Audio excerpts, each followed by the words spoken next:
The early morning sunlight filtered through the oak-lined streets, casting long shadows over a quiet neighborhood. Officer Carter adjusted his sunglasses, leaning casually against the squad car.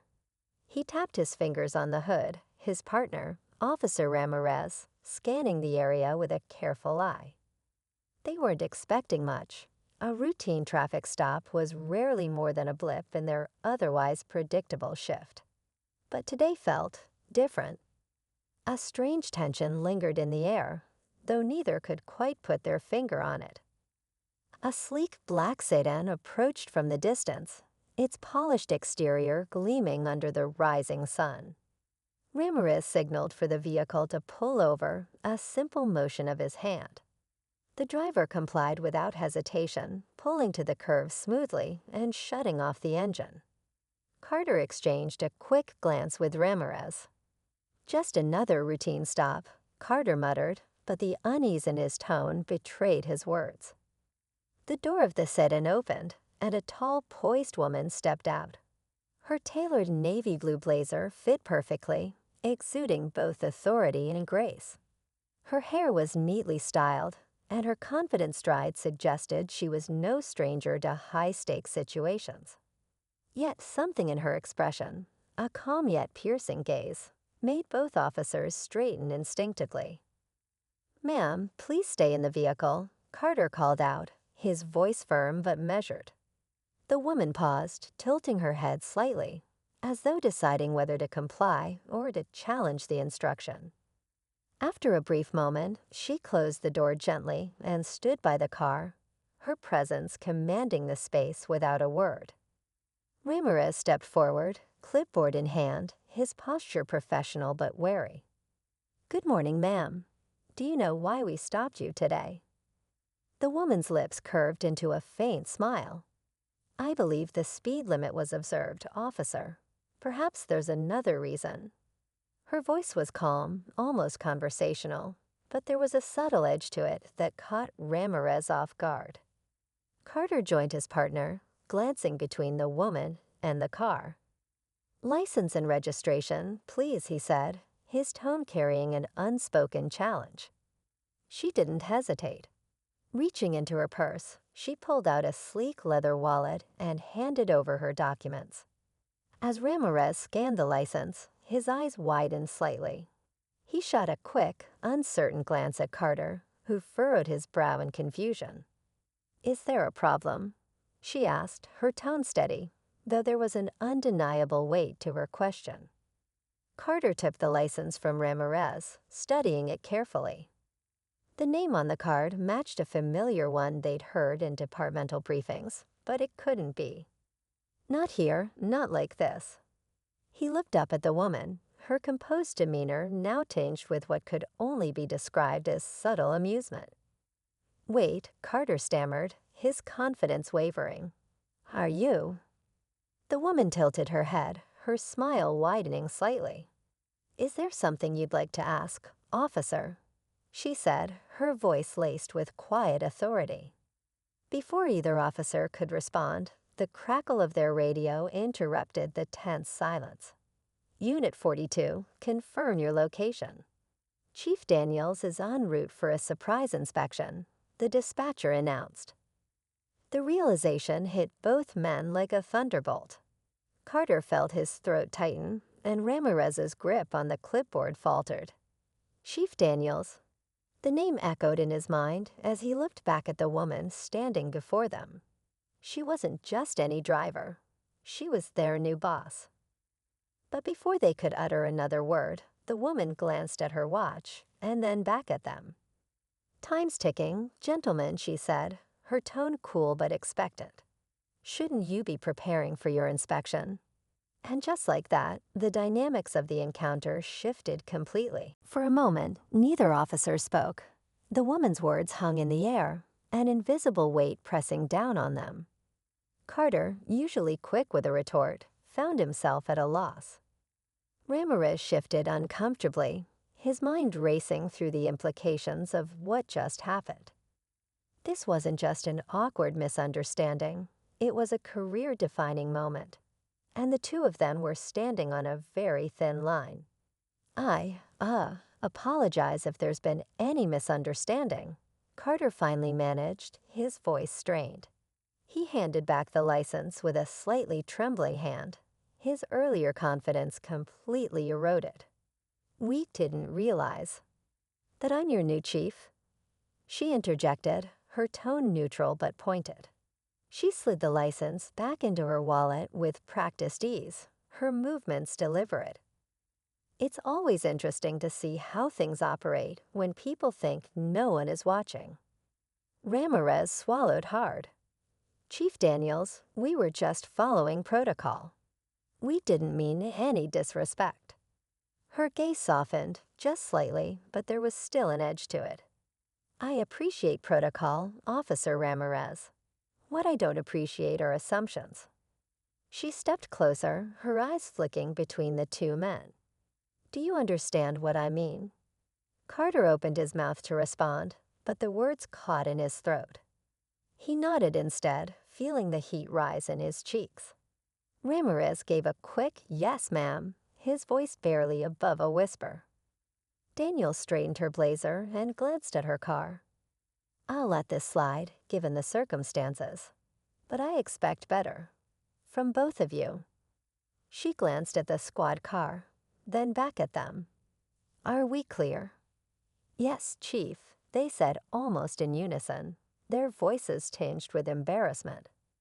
Satisfied, she nodded and moved toward her car. But just before she opened the door, she paused, turning back to face them. One more thing. Make sure you report to the precinct on time today. We'll be having a department-wide meeting. Non-negotiable. Without waiting for a response, she slid into the driver's seat and started the engine. As the sleek sedan pulled away, Ramirez exhaled loudly, running a hand through his hair. Did that just happen? He muttered, glancing at Carter, who was still staring down the street where the car had disappeared. Carter shook his head, trying to gather his thoughts. Man, we're lucky she didn't rip us apart on the spot. Can you imagine what could have happened if we'd said the wrong thing? His voice carried a mix of relief and dread. Yeah, well, I don't think she's the kind to forget something like this, Ramirez said, his expression troubled. She's probably already sizing us up. Carter leaned against the hood of the squad car, his mind flashing back to the briefings they'd had about the incoming chief of police. He remembered hearing her name, Camille Daniels, but there hadn't been much more than that. Just another name, another boss, someone to give orders and sign off on paperwork. But now, after meeting her face to face, it was clear she was much more than that. She carried herself with authority, yes, but there was something else, something that made him uneasy. It wasn't just her rank. It was her presence, her ability to command respect without raising her voice. We need to get our act together, Carter said finally, pushing off the car. If she's the kind of boss who pulls surprise inspections, we're going to have to stay sharp. No more coasting. Ramirez nodded, though his thoughts were elsewhere. She didn't seem angry, though. More like disappointed. That's almost worse, isn't it? Definitely worse, Carter agreed with a grimace. He glanced at his watch. We should head back. The last thing we need is to be late for that meeting. The drive back to the precinct was unusually quiet. Both officers were lost in their thoughts, replaying the encounter over and over. By the time they arrived, the parking lot was already packed with squad cars. Clearly, word had gotten around about the new chief's arrival. The station buzzed with nervous energy, officers and staff bustling around, trying to make themselves look busy and competent.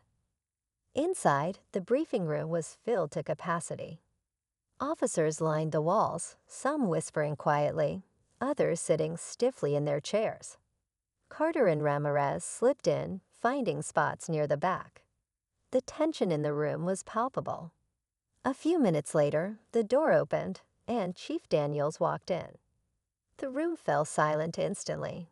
She moved to the front of the room with the same calm confidence she displayed earlier, her eyes sweeping over the assembled crowd. If she recognized Carter and Ramirez among the faces, she gave no indication. "Good morning," she began, her voice steady but commanding. "I won't take up too much of your time, but there are a few things we need to address.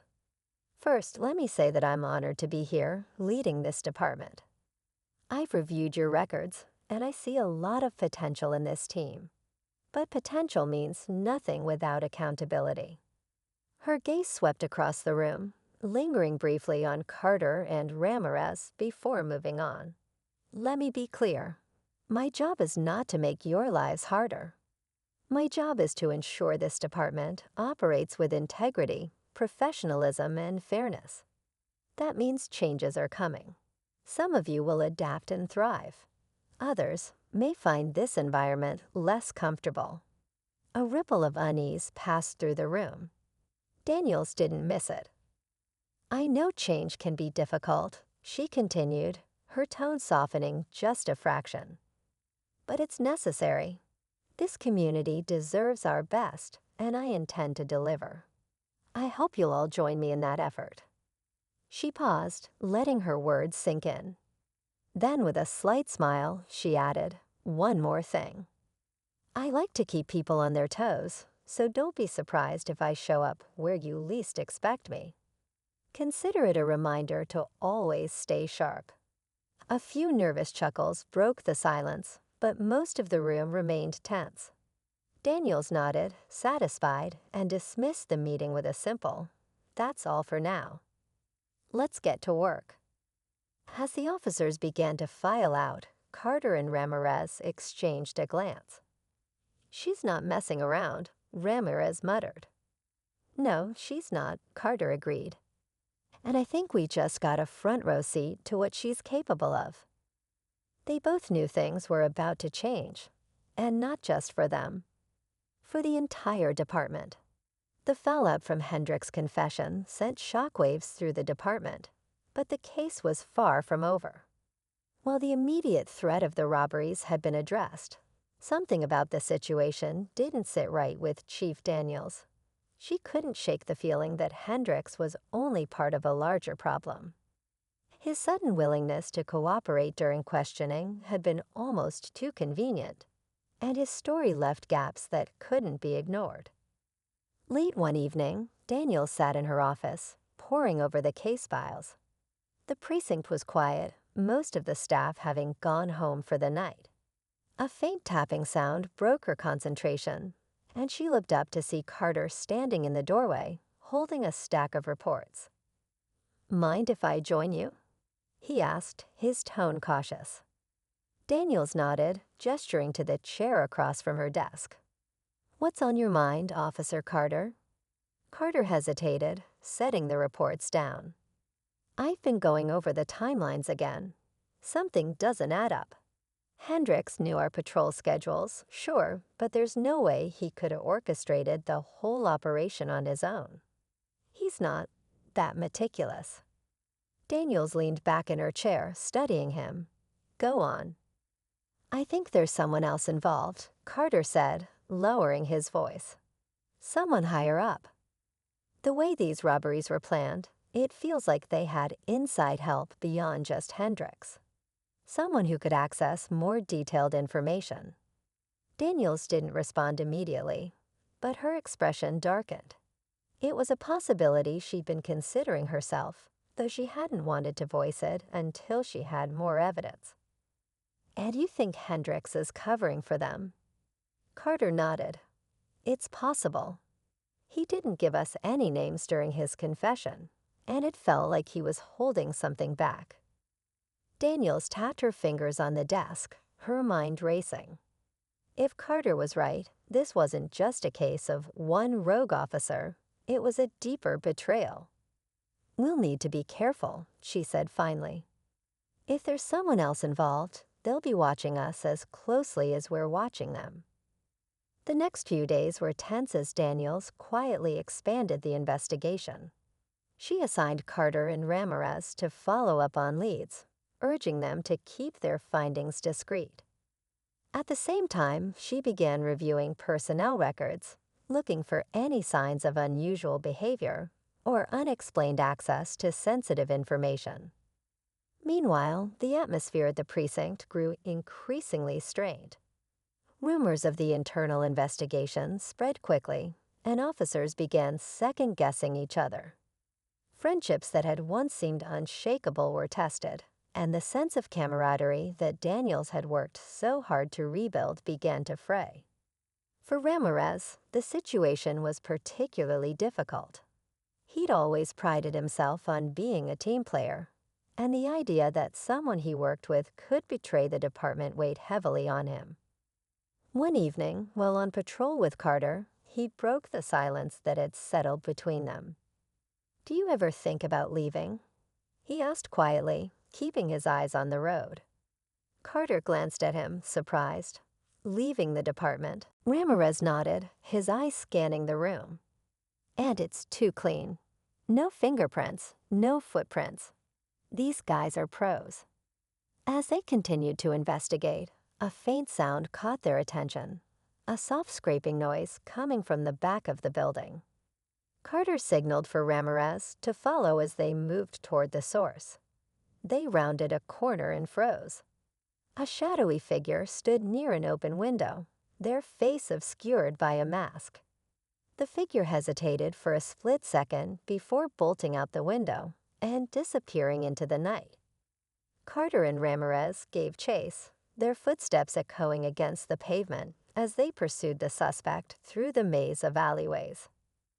The chase ended abruptly when the suspect darted into a waiting car, the engine roaring to life before speeding away.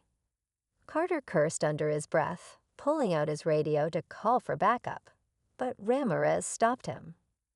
"Look," he said, pointing to the ground. Carter's flashlight illuminated a small object that the suspect had dropped during their escape, a keycard bearing the logo of the precinct. Both officers stared at the card in stunned silence, the implications sinking in. The suspect wasn't just connected to the department. They had direct access. As they returned to the precinct to report their findings, the weight of the situation bore down on them. The conflict was no longer just about solving a case. It was about uncovering a conspiracy that threatened to tear the department apart. The discovery of the keycard sent ripples of unease through Carter and Ramirez. They knew what it meant, but struggled to grasp the full extent of it. Back at the precinct, they handed the keycard over to Chief Daniels, her face betraying little as she examined it. "Where exactly did you find this?" Daniels asked, her voice steady but firm. Ramirez recounted the pursuit in detail, his words quick but precise. Daniels listened intently, her eyes narrowing as he described the suspect's calculated movements and the flawless timing of their getaway. When he finished, she placed the keycard on her desk, her fingers tapping it rhythmically as she processed the information. "This confirms my suspicions," Daniels finally said, her tone low.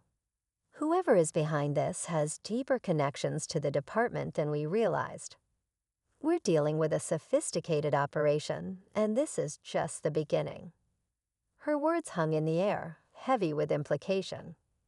Carter leaned forward, his expression tense. "What's our next move?" Daniels didn't answer immediately. Instead, she stood and walked to the window, her silhouette outlined by the faint glow of the city lights. "We need to flush them out," she said after a moment. "But we can't risk tipping them off. They're watching us, which means we have to play this carefully." The weight of her words settled over the room. It wasn't just about solving a case anymore. It was about uncovering a network of betrayal that could reach anyone within their ranks. Carter and Ramirez exchanged a glance, unspoken agreement passing between them. They were in this together, no matter how dangerous it became. Over the next few days, the tension in the precinct grew palpable. Daniels initiated a series of changes, quietly rearranging patrol schedules and restricting access to sensitive information. She kept her inner circle tight, sharing details only with Carter, Ramirez, and a select few she trusted implicitly. At the same time, Carter and Ramirez worked tirelessly to trace the keycard back to its source. They pored over records, cross-referencing access logs and personnel files, looking for any anomalies. The process was painstakingly slow, but their persistence began to pay off. Patterns emerged, subtle discrepancies in the schedules, unaccounted entries in the logs, and connections that hinted at a coordinated effort. One name kept surfacing: Lieutenant Marks. A seasoned officer with years of experience, Marks was respected by his peers and had a spotless record. On the surface, he seemed like the last person who would be involved in something like this. But the evidence told a different story. His access logs showed him entering restricted areas at odd hours, and several of the patrol schedules he'd approved aligned suspiciously with the times and locations of the robberies. When Carter and Ramirez brought their findings to Daniels, she didn't seem surprised. "I've had my eye on Marks for a while," she admitted. "But I needed something concrete to act on. This might be it." Despite the mounting evidence, Daniels knew they couldn't confront Marks directly, not yet. They needed more proof, something undeniable that would hold up under scrutiny. She devised a plan to monitor him discreetly, assigning Carter and Ramirez to follow his movements while she worked to secure a warrant for his phone and financial records. The surveillance was grueling. Carter and Ramirez took turns tailing Marks, watching as he went about his seemingly routine activities. At first, there was nothing out of the ordinary. He attended meetings, completed paperwork, and even went out for coffee like any other officer. But late one night, something changed. Marks left the precinct in a hurry, driving to an industrial area on the outskirts of the city. Carter and Ramirez followed at a safe distance, their nerves on edge. Marks parked near an abandoned warehouse, disappearing inside without hesitation. They waited, their eyes fixed on the dimly lit building. Minutes turned into hours, and just when they thought he might not emerge, Marks stepped out, accompanied by two men in dark clothing. One of them handed him a briefcase, the exchange swift and deliberate. Ramirez reached for his phone, snapping a series of photos as evidence. The three men parted ways, Marks driving off while the others disappeared into the shadows. Carter and Ramirez didn't follow. They knew the risk of being spotted was too great. Instead, they returned to the precinct, their minds racing with questions. What was in the briefcase? Who were the other men? And most importantly, how deep did this conspiracy go? When they reported back to Daniels, she listened intently, her expression grave. "This confirms it," she said, her voice steady but grim. "Marks is involved. But we still need to know who he's working with and what they're planning." The following days were a blur of activity as Daniels moved to secure more evidence. The warrant for Marks' records came through, revealing transactions that linked him to offshore accounts and suspicious payments. It was enough to confront him, but Daniels hesitated. She knew they were on the verge of something much bigger, and acting too soon could jeopardize everything. As the team prepared to move forward, the atmosphere in the precinct grew increasingly charged. Whispers of suspicion spread among the officers, and the tension was almost unbearable. Daniels knew time was running out, but she also knew they couldn't afford a single misstep. Then late one night, Daniels received an anonymous tip. The caller claimed to have information about the operation and insisted on meeting in person. The voice was calm but urgent, warning her that the network was closer to collapsing than she realized. Daniels agreed to the meeting, her instincts telling her it was a risk worth taking. The rendezvous was set for an abandoned park on the edge of town, the location chosen for its isolation. Daniels went alone, her nerves steel for whatever awaited her. As she approached the meeting point, the shadows seemed to close in around her, the silence broken only by the faint rustle of leaves in the wind. A figure stepped out from the darkness, their face obscured by a hood. Daniel stopped, her hand hovering near her sidearm. "You have information?" she asked, her voice calm but firm. The figure nodded, their voice low and urgent. "They know you're onto them. Mark's is just the tip of the iceberg. If you don't act now, they'll disappear, and you'll never catch them." Daniel's heart raced as the weight of the words sank in. The situation was spiraling, and the climax was approaching faster than she'd anticipated. Daniel studied the hooded figure carefully, her instincts telling her to stay cautious. Whoever this was, they clearly had inside knowledge, but the question of their motive loomed large. She decided to press them. "How do you know all of this? Who are you, and why are you helping me?" The figure hesitated, shifting slightly as though weighing their next words carefully. "Let's just say I used to be part of their inner circle.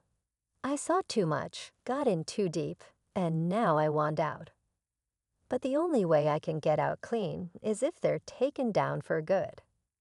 Daniels frowned. This confession raised even more questions. If they had been on the inside, their knowledge could be invaluable, but it also made them a potential liability. "What do you mean by too deep? Who's running this?" she demanded, her tone firm. The figure sighed, lowering their voice further. "It's bigger than Mark's. He's just one cog in the machine. The real mastermind, it's someone you'd never suspect. Someone with enough pull to keep everything running smoothly while staying completely under the radar." Daniels felt a chill run down her spine. She had suspected the conspiracy reached higher up, but hearing it confirmed made the situation all the more daunting. "Give me a name," she pressed, stepping closer. The figure glanced around nervously before speaking. "Captain Reeves," they whispered. "He's been the one orchestrating everything. The robberies, the laundering, even some of the promotions. He's pulling all the strings." Daniels froze. Captain Reeves? The idea was almost inconceivable. Reeves had been a mentor to many, including Daniels herself. He was a respected figure, known for his dedication and leadership. The thought of him being involved in something so corrupt felt like a betrayal of everything she had believed about him. But there was no time to dwell on the shock. If this information was true, it changed everything. Daniels knew she needed proof before making any moves against someone as influential as Reeves. She turned back to the figure. "If what you're saying is true, I'll need evidence. Can you provide it?" The figure nodded. "There's a meeting scheduled tomorrow night at an old warehouse near the docks. Reeves will be there, along with his top associates. They'll be discussing their next move. If you can intercept it, you'll have all the evidence you need." Daniels didn't hesitate. "I need more details. What time? How many people? And how do I know this isn't a setup?" The figure straightened, their tone steady. "You don't. But if you want to stop them, this is your best chance. They've already started covering their tracks. By the end of the week, they'll be gone, and you'll lose them for good." Daniels watched as the figure turned to leave, their silhouette disappearing into the shadows. She stood alone in the dark park, her mind racing with the implications of what she'd just learned. If Reeves was truly behind everything, the situation was far more dangerous than she'd imagined. The next day at the precinct, Daniels called Carter and Ramirez into her office. She closed the door behind them, her expression grim. "We have a lead," she said, her voice low. "And it's big. Bigger than any of us thought." Carter frowned. "What's going on?" Daniels hesitated before continuing. "The person behind all of this, it's Captain Reeves." The room fell silent as the weight of her words sunk in. Ramirez was the first to speak. "Reeves? Are you sure?" Daniels nodded. "I've received credible information that points directly to him. He's been using his position to manipulate the department and cover his tracks. And now we have a chance to catch him in the act. She explained the details of the meeting at the warehouse, emphasizing the importance of gathering evidence without alerting Reeves to their presence. Carter and Ramirez exchanged a look, their resolve clear. "We're with you," Carter said firmly. As night fell, the team prepared for the operation. Daniels coordinated with a small, trusted group of officers to set up surveillance around the warehouse. Every move had to be calculated. One mistake could tip off Reeves and his associates, putting the entire operation, and their lives, in jeopardy. When they arrived at the docks, the atmosphere was tense. The warehouse loomed in the darkness, its windows glowing faintly with light from within. Daniels and her team positioned themselves strategically, using the shadows for cover. Through her earpiece, she could hear Carter and Ramirez confirming their positions, their voices steady despite the tension. Inside the warehouse, voices echoed, growing louder as Daniels moved closer to an open window. She peered inside and saw Reeves standing at the center of a group, his presence commanding. On a table in front of him were stacks of cash, documents, and what looked like a detailed map of the city. He was giving orders, his tone calm but authoritative, as though this were just another day of the office. Daniel's stomach churned as she listened. This was the man she had once looked up to, the man who had shaped so much of her career. And now he was the center of the web she had been working tirelessly to unravel. Suddenly, a noise behind her broke her concentration, a faint crunch of gravel.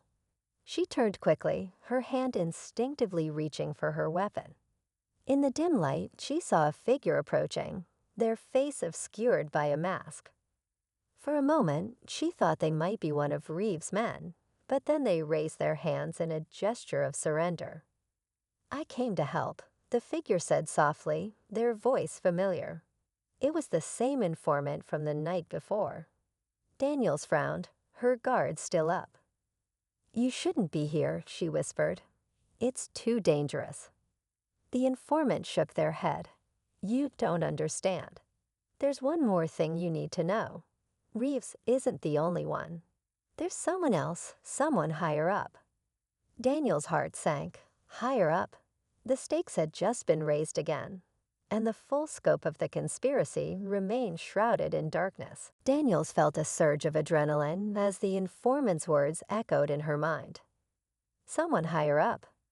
The scope of the operation was even larger than she had imagined. But there was no time to dwell on the implications. The meeting inside the warehouse was reaching its peak, and she needed to act. Signaling to Carter and Ramirez through her earpiece, Daniels made the call. "We proceed as planned. Stick to your positions until I give the word. We need them red-handed." Inside, Captain Reeves was laying out the next steps of their operation. His confidence was unnerving, each word delivered with the assurance of someone who believed they were untouchable. He didn't just command respect. He instilled fear. Daniels could see it in the body language of the others in the room, the way they nodded without question, their eyes darting to him for approval. Suddenly, a loud clang echoed through the building. Daniel's heart stopped. One of the team must have slipped. The noise drew Reeves' attention, and he gestured sharply for two of his men to investigate. Daniels motioned for Carter and Ramirez to stay put. She couldn't risk the operation being compromised now. The two men moved cautiously toward the source of the sound, their flashlights cutting through the shadows. Daniels could hear their footsteps growing closer, her breath caught in her throat. Just as they rounded a corner, Carter made his move. With swift precision, he disarmed one of the men, while Ramirez subdued the other. They dragged the unconscious men out of sight, ensuring the commotion didn't reach the meeting inside. Daniels took a deep breath, her resolve hardening. This was it. She gave the signal, and the team moved in. Bursting through the doors, they shouted commands, their weapons drawn. Chaos erupted as Reeves and his associates scrambled to respond. Several tried to flee, but the officers were ready, blocking every exit. Reeves stood frozen for a moment, his eyes locking with Daniels. There was no panic in his gaze, only cold calculation. Slowly, he raised his hands, a smirk tugging at the corners of his mouth. "Well, Chief Daniels," he said, his voice dripping with mockery. "I didn't think you had it in you." Daniels didn't rise to the bait. "It's over, Reeves. We have everything we need. Your operation is done." But Reeves' smirk only widened. "You really think this ends with me? You have no idea what you've stumbled into." Before Daniels could respond, a sudden explosion rocked the building. The force knocked her off her feet, and debris rained down around her. Through the smoke and chaos, she saw Reeves make a break for it, heading toward a hidden exit. Ignoring the ringing in her ears, she pushed herself up and gave chase. The pursuit was intense, the narrow corridors of the warehouse forcing Daniels to rely on her instincts. She could hear Reeves just ahead, his footsteps echoing against the concrete. Finally, she emerged into an open area near the docks, where Reeves was climbing into a waiting speedboat. "Stop," Daniels shouted, raising her weapon. But Reeves didn't stop. Instead, he turned to her, a smug look on his face. "You can't stop what's coming, Daniels. You're too late." Before she could react, a shot rang out. Reeves stumbled, clutching his shoulder, and fell into the water. Startled, Daniels turned to see Ramirez lowering his weapon, his expression grim. Together, they rushed to the edge of the dock, but Reeves was gone, the dark waters swallowing him whole. Back at the precinct, the aftermath of the operation was chaotic. Several of Reeves' associates had been arrested, and the evidence they'd gathered was overwhelming. But Daniels couldn't shake the weight of his final words. What had he meant by too late? As the dust settled, Daniels called for a debriefing with her team. They reviewed the evidence and the arrests, but one question lingered. Who was the person higher up? Despite their success, the operation felt incomplete, the shadow of a larger threat looming over them. Then a breakthrough came. Among the confiscated documents, they found a ledger with cryptic entries, each corresponding to major events and operations. One name appeared repeatedly, M. Harrington. Daniel's heart sank. Harrington was the city's deputy mayor, a figure with considerable influence and power. This revelation sent shockwaves through the precinct.